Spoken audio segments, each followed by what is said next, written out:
It is the only reporter-owned and operated newsroom that covers the capital. It is in the business of minding Ottawa's business, and we check in with the Blacklocks reporter every Wednesday morning at this time. Tom Korski is the managing editor there at the Blacklocks Reporter. Good morning, Tom. Morning, Mike. I wanted to start with this large shift in public opinion that Canada Health says has been recognized in children's vaccine. Isn't that interesting? It's their research and it's their words. They said a large shift, literally in their internal research with focus groups and questionnaires. These are the only surveys we read, Mike, because it tells you where the government's headed and what they're worried about.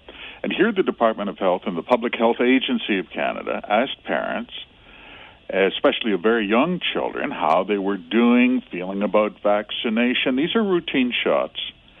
And are you up to date on your flu shots, et cetera? What they started to find was that a larger proportion of parents, albeit it's still a majority, it's about 70%, are not keeping their kids up to date with all shots, including the recommended annual flu shot. But here was the punch.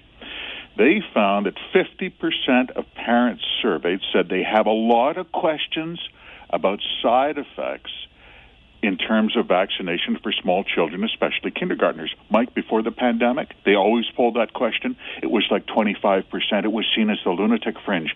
This was a huge reaction to government overreach, and it's still ongoing. Isn't it interesting, though, that the health department, of all people, would survey what was done and the impact on parents? Well, and if Health Canada now knows this, do we have any confidence that we'll start drilling down into the why? What's behind this data? Well, they have tried to determine, even in the day, by the way, this was not widely known in the day by proponents of the vaccine mandates.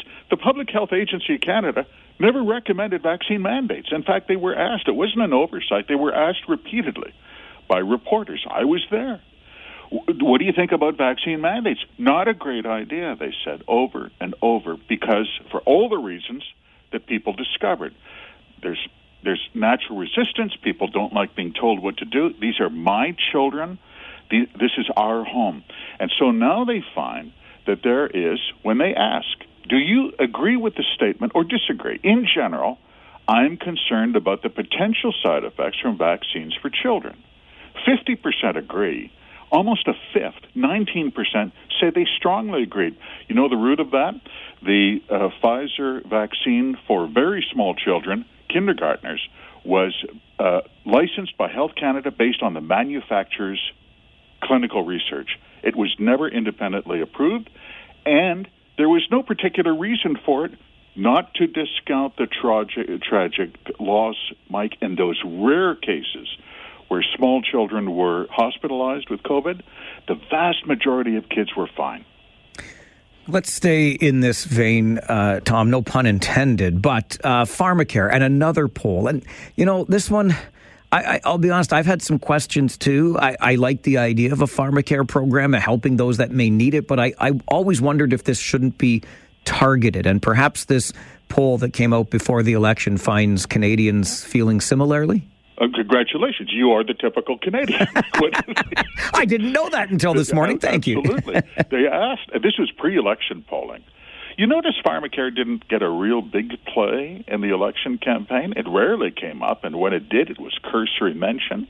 And this was after Parliament had passed a bill offering free medication to diabetes 1 patients and free contraceptives to women of childbearing years, obviously. And what they found was they asked people, hey, what about pharmacare? It's a pretty good idea. And they found that skepticism. It was, and these were focus groups with people who immediately qualified for the benefits, diabetics.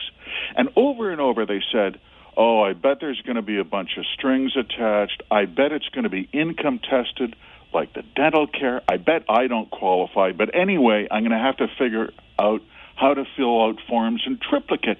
It was not a showstopper, but this was the whole hallmark of the 44th Parliament, Mike. Everyone thought there would be this overwhelming enthusiasm for free. And instead they said, what are the costs? And I bet I don't get it anyway.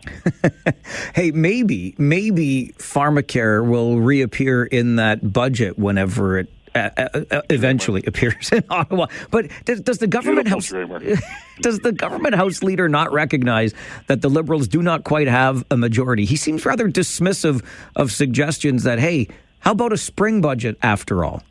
He was dismissive. That's Stephen McKinnon from Gatineau, Quebec. He said, MPs say lots of stuff after they lost a vote. The problem is, and Cabinet can't get around this, they really do have a budget. They just don't have a budget bill. And the problem is, in a budget bill and a full budget document, they would have to say a crucial number that must remain hidden at all cost.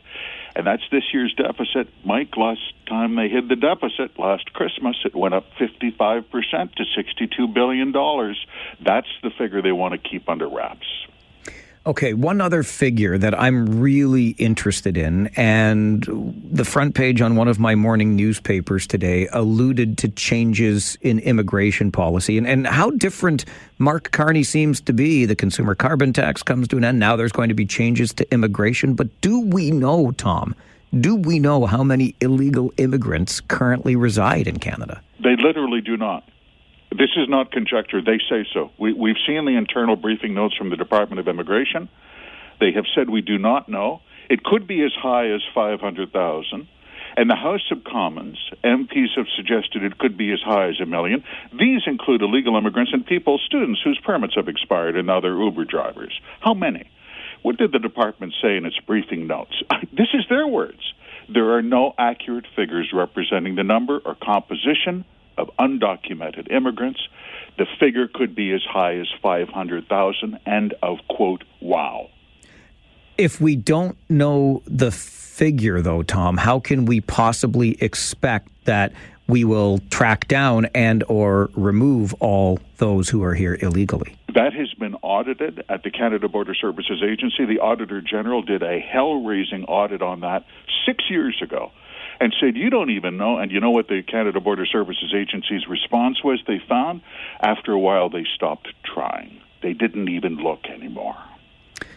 If nothing else from this morning's conversation, Tom, I know I'm a typical Canadian. We'll get him, Mike. As always, appreciate your time, sir. Thank you. Thank you, Mike. Tom Korski, managing editor at the Blacklocks Reporter, the only reporter-owned and operated newsroom that covers the capital with neither politics nor punditry. You can find it online, subscription-based and well worth your few bucks, blacklocks.ca. This is the Mike Farwell Show, 570 News Radio and Rogers TV.